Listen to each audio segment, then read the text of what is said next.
Noxush xabar. Koreyadagi yong'inda O'zbekiston fuqarosi bedarak yo'qoldi. Assalomu alaykum aziz tomoshabin.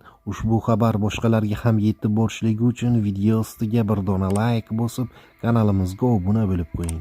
Diqqat qiling, kecha 30-yanvar kuni Janubiy Koreyadagi maishiy buyumlar ishlab chiqaruvchi zavodda sodir bo'lgan yong'in ortidan O'zbekiston fuqarosi bedarak yo'qoldi. Bu haqda Yonhap News xabar berdi.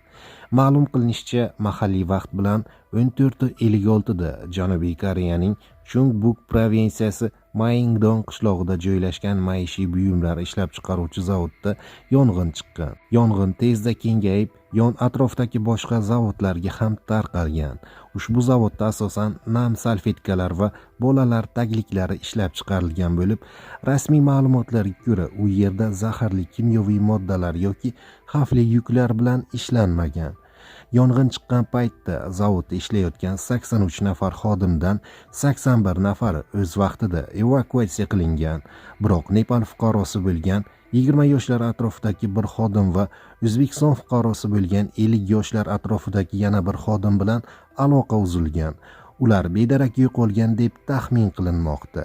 Yong'inni o'chirish uchun favqulodda vaziyatlar xizmati 2-darajali javob rejimini e'lon qilgan. O'chirish ishlariga 105 nafar qutqaruvchi, 56 ta maxsus texnika va 4 ta vertolyot jalb qilingan.